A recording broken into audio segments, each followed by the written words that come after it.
अस्सलाम वालेकुम फ्रेंड्स, मेरा नाम शहरोज़ है और आप देख रहे हैं SHP डेली। और मैं उम्मीद करता हूं कि आप सब खैरियत से होंगे। तो दोस्तों, आज मैं आपको कश्मीर की डेवलपमेंट के बारे में बताने जा रहा हूं। कश्मीरी मुजाहिदीन ने पिछले 10 दिनों में भारत के अब तक 15 से 20 फौजी हलाक कर दिए हैं। कश्मीरी मुजाहिदीन के डर से तमाम हिंदुओं ने कश्मीर को खाली करने का मंसूबा बना लिया है, जिसमें हिंदू पंडित भी शामिल हैं। कश्मीरी मुजाहिदीन का खौफ इस कदर है कि वो जल्द अज जल्द अपना सब कुछ छोड़कर अपने अपने शहरों को रवाना हो रहे हैं। तो भारतीय मीडिया इस पर कैसे रो रहा है, आए चलते हैं भारतीय मीडिया की इस रिपोर्ट की तरफ। कश्मीर में हो रही टारगेट किलिंग पर एक्शन की खबर के साथ करेंगे शुरुआत। जम्मू कश्मीर में टारगेट किलिंग के बाद जहां पर माहौल बेहद तनावपूर्ण है, तो वही सरकार ने आतंकियों पर कार्रवाई के लिए अपनी पूरी ताकत को लगा दिया है। जम्मू कश्मीर में सभी सुरक्षा एजेंसीज के बड़े अधिकारी कैंप कर रहे हैं और खुद सेनाध्यक्ष जनरल नरवणे भी जम्मू कश्मीर पहुंच गए हैं। सभी सुरक्षा एजेंसियां हर खुफिया इनपुट पर काम कर रही हैं। 23 अक्टूबर को गृह मंत्री अमित शाह भी जम्मू कश्मीर में रहेंगे और वहां के सुरक्षा हालात की समीक्षा की जाएगी। फिलहाल ये 4 तस्वीरें आपके सामने। कश्मीर में टारगेट किलिंग के पीछे ISI का तो है ही, साथ ही साथ वो इस्तेमाल कर रही है इस्लामिक स्टेट खुरासान का। तो वही आतंकवादी संगठन जिसने काबुल में एयरपोर्ट पर हुए धमाकों को अंजाम दिया था। देखिए इस रिपोर्ट को।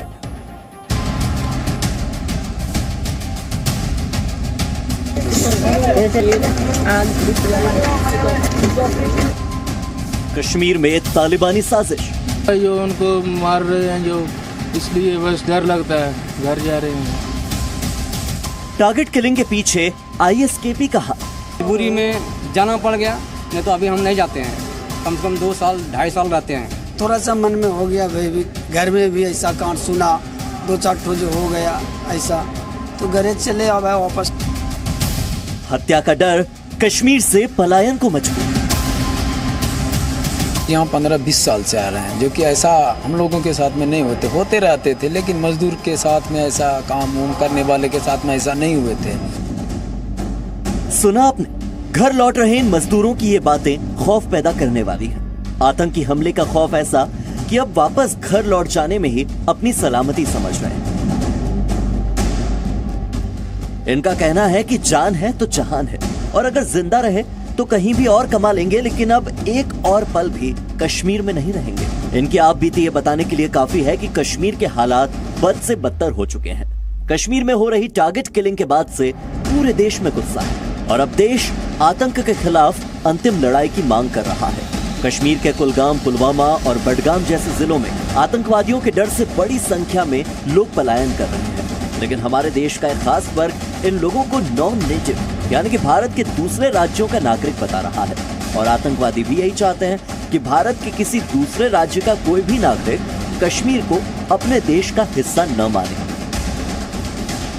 पिछले अक्टूबर से अब तक अगर हम बात करें इस महीने की, तो इन 16-17 दिनों में जो करीबन 11 ऐसे लोग हैं जो सिविलियन टारगेट बने हैं, और जिनमें से नॉन लोकल्स हैं, माइनॉरिटी कम्युनिटी के हैं जो देखने को मिले हैं। और उसके बाद कल के हमले के बाद खासकर जिस तरह से हालात बने, आप देखिए कैसे जो यहाँ पर बाहर के राज्यों से लोग आए हैं वो यहाँ से वापस जा रहे हैं। इन हत्याओं के पीछे पाकिस्तान का हाथ है, ये तो पहले ही साफ हो चुका है। लेकिन पाकिस्तान अकेले नहीं, बल्कि इस साजिश में इस्लामिक स्टेट खुरासान को शामिल करके पाकिस्तान आतंकी हमले करवा रहा है। ISKP वही संगठन है जिसने काबुल एयरपोर्ट पर हुए हमले की जिम्मेदारी ली थी, और अब वो कश्मीर में हमले की प्लानिंग कर रहा है।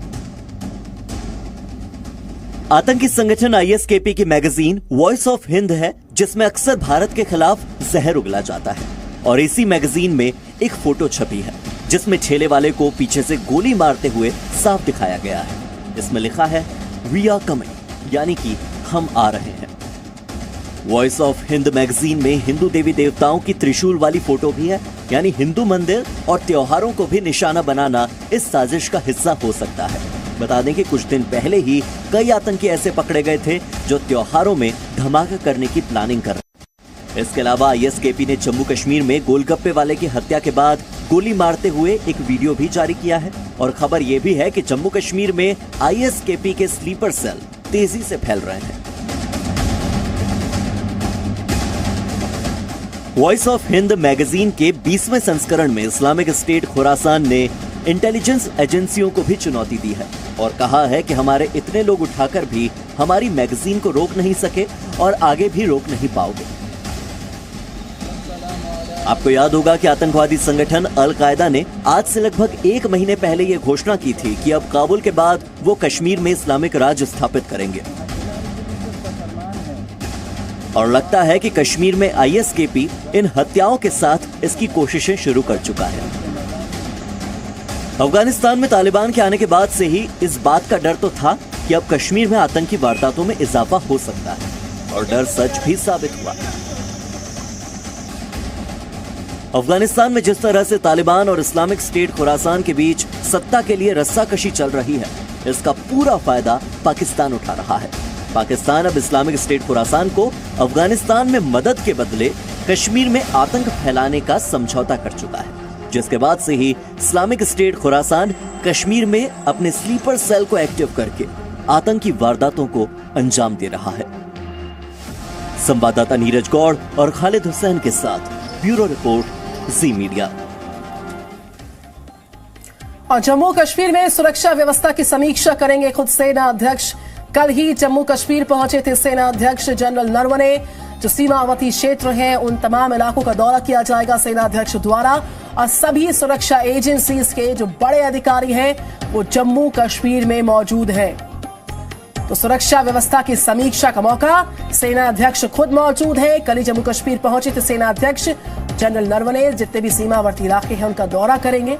सुरक्षा एजेंसीज के जो तमाम बड़े अधिकारी हैं, सभी सुरक्षा एजेंसीज के जो बड़े अधिकारी हैं वो जम्मू कश्मीर में मौजूद हैं। इस खबर पकड़ते हुए विस्तार से बात जितेंद्र शर्मा मेरे साथ श्रीनगर से लाइव है। Very good morning Jitendra. मेरे साथ राजू केनी है, आप जम्मू से लाइव रिपोर्ट करें। Very good morning Raju. Jitendra, आप पहले आपके पास आऊंगे। इस तरीके से जानकारी मिल रही है कि सुरक्षा की समीक्षा के लिए केंद्र द्वारा जो सबसे बड़ी टीम है उसको जम्मू कश्मीर में उतार दिया गया है।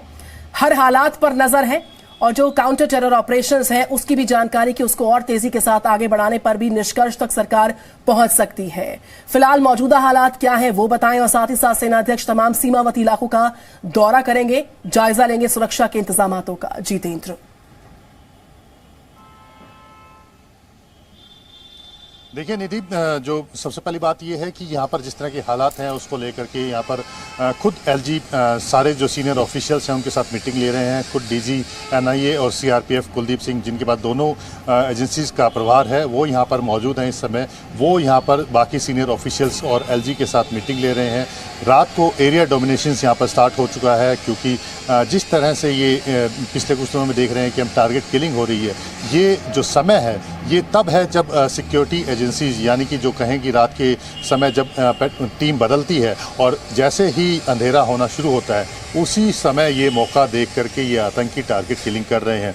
तो उसको लेकर के स्पेशलाइज्ड टीम भी गठित की जा रही है ताकि पता लगाया जा सके कि कौन कौन लोग इसके पीछे हैं। इसमें एक अहम बात और ये है निधि कि कल जो श्रीनगर पुलिस और जो बाकी जो एजेंसीज हैं, जिसमें CRPF है और जो दूसरी सिक्योरिटी एजेंसीज हैं, उन्होंने करीब 11 जगहों पर, जिसमें श्रीनगर, कुलगाम, पुलवामा, ये जो इलाके हैं जहाँ पर सबसे ज़्यादा इस तरह के इंसिडेंट्स की खबर आ रही है, उन इलाकों पर जो अपने इंटरनेट बंद करके और उसके अलावा जो एरिया पेट्रोलिंग की है और जो सस्पेक्ट्स हैं उनको आइडेंटिफाई करके उनको पकड़ने की कोशिश की जा रही है। जो सबसे बड़ा चैलेंज इस समय ये इन एजेंसीज के सामने ये है निधि कि जो भी टारगेट किलिंग कर रहे हैं उनमें से ज़्यादातर का क्रिमिनल रिकॉर्ड नहीं है, यानी कि उनके बारे में कोई जानकारी नहीं है जिससे पता लग सके कि इस टारगेट किलिंग के पीछे कौन ग्रुप एक्टिव है, या अगर कोई टारगेट किलिंग कर रहा है तो उसका क्रिमिनल रिकॉर्ड कोई है या नहीं है। तो इस वजह से एजेंसीज को दिक्कत आ रही है, लेकिन बावजूद इसके ह्यूमन इंटेलिजेंस और जो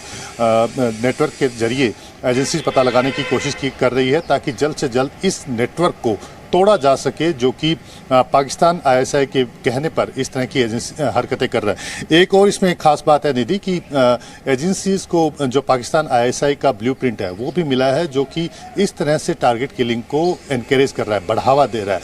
उसका खास मकसद यही है कि कश्मीर के अंदर किसी तरीके से शांति ना बन पाए, और यही वजह है कि उसने टारगेट किलिंग करने का ये तरीका अपनाया है। इसको ये कह सकते हैं कि जो भी लोग कश्मीर में बाहर से आकर के काम कर रहे हैं, यानी कि उसको कहें कि सरकारी नौकरी में हैं या दूसरे कामों में लगे हुए हैं, उन सबको खास तौर पर टारगेट करने की बात की है। इसके अलावा टेरर फैलाने के लिए कश्मीरी पंडितों को निशाना बनाया जा रहा है। यहाँ तक कहा गया है कि जो कश्मीरी पंडित वापस घाटी में आकर, क्योंकि इस समय घाटी के अंदर हालात काफ़ी अच्छे हो चुके हैं, उसको देखते हुए अगर कोई वापस आके बसना चाहता है तो उनको भी टारगेट किलिंग करके डराया जाए। जो सरकारी कर्मचारी हैं, जो कश्मीर के रहने वाले नहीं हैं लेकिन बाहर से आकर के जम्मू कश्मीर सरकार में काम करते हैं, सरकारी नौकरी पर है या दूसरे नौकरियां कर रहे हैं, उनको बिल्कुल जितेंद्र, मैं लौटूंगी राजू के लिए। जम्मू से हमारे साथ है राजू। जितनी भी टारगेटेड किलिंग्स अभी हुई हैं उसमें जिस तरीके से ISKP की संलिप्तता की बात सामने आ रही है, ISI के सबसे बड़े टेरर प्लान का जिक्र है, और टेरर प्लान इतना बड़ा था कि जो बाहरी लोग हैं उनको टारगेट करने का एक बड़ा प्लानिंग था। साथ ही साथ जो कश्मीरी पंडित हैं वो भी लगातार रडार पर थे, लेकिन साथ ही साथ यहाँ पर जो ISKP का स्लीपर सेल है उसकी भी सक्रियता, उसके भी एक्टिव होने की जानकारी लगातार मिल रही है। तो ये जो पूरा मैकेनिज्म है, यानी कि जो आतंक पर अंतिम प्रहार के लिए केंद्र की एक बड़ी टीम, खुद सेना प्रमुख सब यहाँ पर मौजूद है, नजर लगातार है। ये पूरी स्ट्रेटेजिकली प्लानिंग आगे कैसे रहने वाली है? साथ ही साथ इनपुट तो ये भी है कि जितने भी काउंटर टेरर ऑपरेशन है उसको आने वाले वक्त में बढ़ाया जाएगा और तेजी के साथ आतंक पर अंतिम प्रहार के लिए।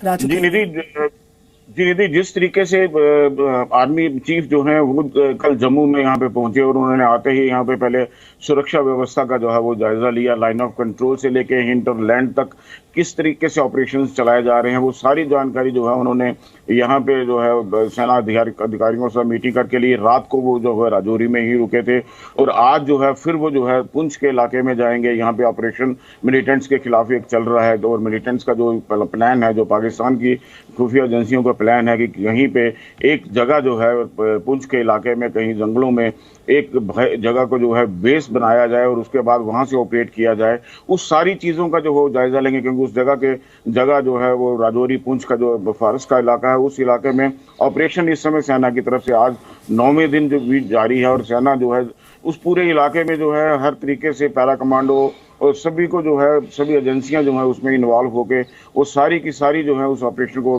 कामयाब बनाने में लगी हुई हैं और इस सारी चीज़ों को जो है वो डायरेक्शन देंगे। फील्ड कमांडर के साथ मीटिंग करेंगे आज सेना प्रमुख जो है, और लाइन ऑफ कंट्रोल पे किस तरीके से हालात रहेंगे और किस तरीके की जो है अगर हालात बिगड़ते हैं, अगर पाकिस्तान की तरफ से सीज़फायर वायलेशन की घटनाओं में इजाफा होता है, हालांकि जब से सीज़फायर पे यहाँ पे लागू हुआ उसके बाद से 3 या 4 बार पाकिस्तान ने मिलिटेंट्स को घुसाने के लिए, घुसपैठ करवाने के लिए सीज़फायर वायलेशन किया है। अगर वो सीज़फायर वायलेशन फिर करता है। इस खबर पर नजर लगातार राजू की नहीं, बहुत शुक्रिया आपका जानकारी तमाम साझा करने के लिए। जितेंद्र शर्मा, बहुत धन्यवाद आपका जानकारी के लिए।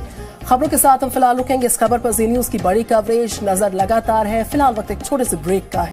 तो दोस्तों, अगर आपको वीडियो पसंद आई हो तो SHB डेली चैनल को सब्सक्राइब करें, वीडियो को लाइक करें और बेल आइकन को क्लिक करें। तो तब तक के लिए अपना ख्याल रखिए। अल्लाह हाफिज़।